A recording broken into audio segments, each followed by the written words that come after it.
숫집 소녀와 불의 철학. 인류와 함께하는 불꽃. 제구편 우주의 첫 번째 불꽃.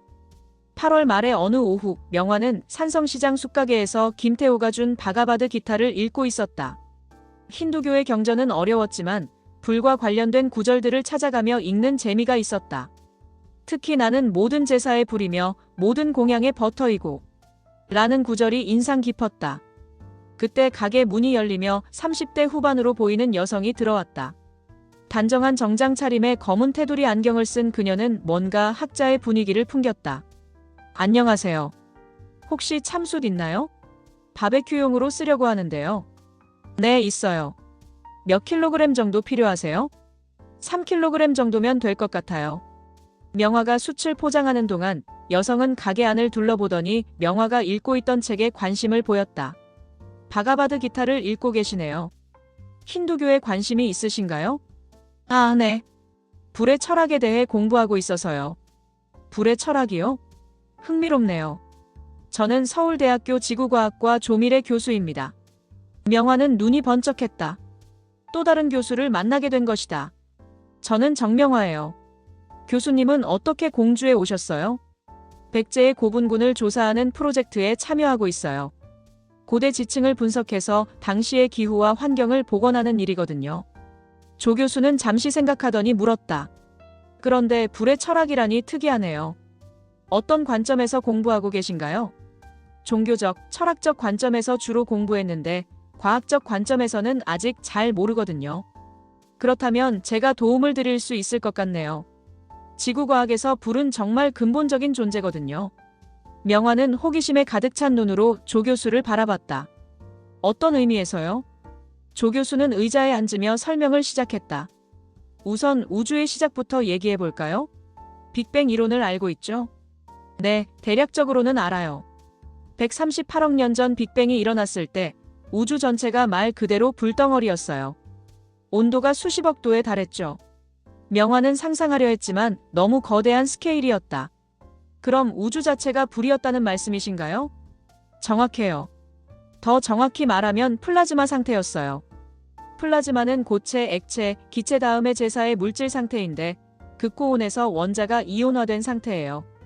조 교수는 손짓으로 설명을 도왔다. 빅뱅 직후에는 양성자와 전자가 따로 떠다니고 있었어요. 너무 뜨거워서 원자를 이룰 수가 없었거든요. 마치 극렬한 불꽃 속에서는 모든 것이 분해되는 것처럼요. 그럼 언제부터 원자가 만들어졌나요? 우주가 팽창하면서 온도가 내려가기 시작했어요. 빅뱅 후 약 38만 년이 지나서야 온도가 3000도 정도로 내려가서 수소와 헬륨, 원자가 만들어질 수 있었죠. 명화는 문득 깨달았다. 그럼 모든 원소가 불에서 나온 거네요. 맞아요. 더 정확히는 별의 핵융합으로 만들어졌어요. 별이란 결국 거대한 핵융합 불덩어리거든요. 조 교수는 더욱 흥미진진한 이야기를 계속했다. 우리 몸을 구성하는 탄소, 산소, 철 같은 원소들은 모두 별의 내부에서 핵융합으로 만들어진 거예요. 별이 죽을 때 이런 원소들이 우주 공간으로 흩어져서 새로운 별과 행성을 만들었고요. 그럼 우리도 별의 불에서 나온 거네요. 그렇죠. 천체물리학자 칼 세이건이 우리는 별의 먼지라고 했는데 더 정확히는 우리는 별의 불에서 태어났다고 할 수 있어요. 명화는 가슴이 뛰었다. 종교와 철학에서 불을 신성시한 이유가 과학적으로도 입증되는 것 같았다. 그럼 지구는 어떻게 만들어졌나요? 46억 년 전 지구가 처음 형성될 때도 완전한 불덩어리였어요. 소행성과 운석들이 계속 충돌하면서 지구 표면이 마그마 바다였죠. 조 교수는 지구의 초기 모습을 자세히 설명했다.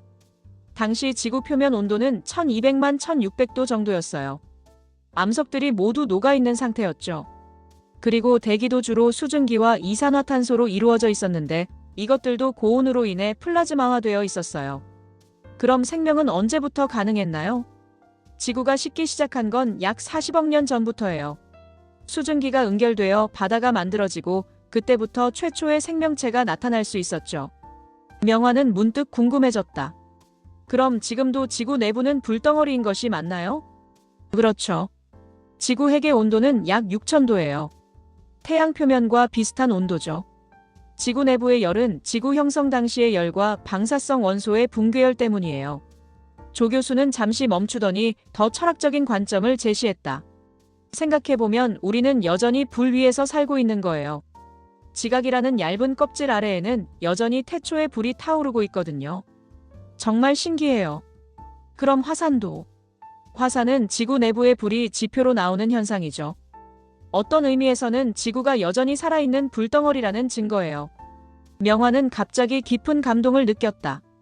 자신이 지금까지 공부했던 모든 불의 철학이 과학적 사실과 맞아떨어지는 것 같았다. 교수님, 그럼 인간이 불을 신성시한 것도 과학적으로 당연한 거네요? 충분히 그럴 수 있어요. 직관적으로 불이 모든 것의 근원이라는 걸 알았던 거죠. 실제로 우주의 모든 에너지는 핵융합, 즉 불에서 나오니까요. 조 교수는 시계를 보더니 일어섰다. 시간이 벌써 이렇게 됐네요.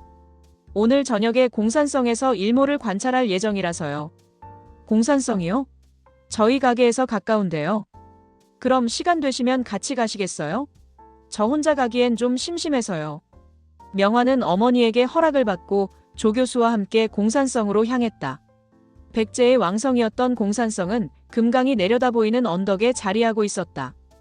해가 지기 시작하는 시간, 두 사람은 성벽 위 바위에 앉아 서쪽 하늘을 바라보았다. 태양이 서서히 지평선 아래로 사라지면서 하늘이 붉게 물들었다. 저 태양도 거대한 핵융합로예요.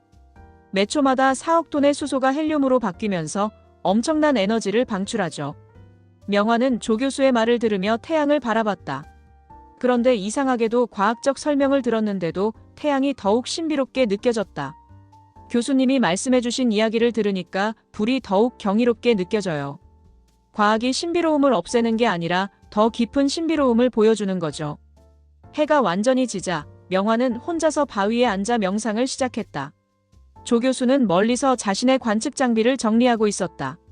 명화는 눈을 감고 상상했다. 138억 년 전 빅뱅의 순간. 우주 전체가 하나의 거대한 불꽃이었던 그 순간을. 그리고 그 불꽃에서 모든 원소가 태어나고 별들이 만들어지고 지구가 형성되고 생명이 탄생하고 자신이 존재하게 된 과정을. 내 몸의 모든 원자가 별의 불에서 나왔다. 갑자기 명화는 자신과 우주가 하나라는 느낌을 받았다. 자신 안에도 138억 년 전 빅뱅의 불꽃이 여전히 타오르고 있는 것 같았다. 심장이 뛰는 것도, 뇌가 생각하는 것도, 모든 생명활동이 결국 그 원초적 불의 연장선상에 있는 것이었다. 눈을 뜨자 밤하늘의 별들이 반짝이고 있었다. 저 별들도 각각 거대한 핵융합로들이었다. 우주는 수많은 불꽃들로 가득한 공간이었다. 명화는 발밑의 바위를 만져보았다. 이 바위도 46억 년 전 지구가 불덩어리였을 때부터 있었을 것이다. 수없는 화산 폭발과 지각 변동을 겪으며 지금의 모습이 된 것이다.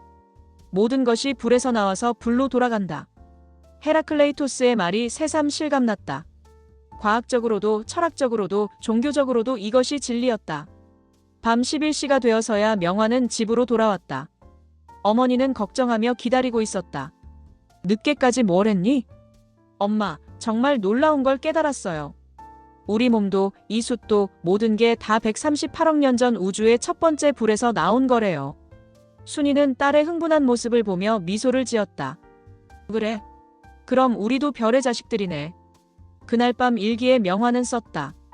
오늘 조미래 교수님께 들은 이야기는 내 인생관을 완전히 바꿔놓았다. 불이 단순히 철학적이나 종교적 상징이 아니라 물리적 실체이자 우주의 근본 원리라는 것을 알게 되었다. 공산성 바위에 앉아서 한 명상은 잊을 수 없을 것 같다. 나는 별의 불에서 태어났고 언젠가 별의 불로 돌아갈 것이다. 이것이야말로 진정한 불의 철학이 아닐까. 창밖으로 계룡산이 보였다. 저 산도, 저 산의 나무들도 모든 것이 우주의 첫 번째 불꽃에서 시작된 것이었다. 명화는 가슴속에서 우주적 규모의 경외감이 타오르는 것을 느꼈다.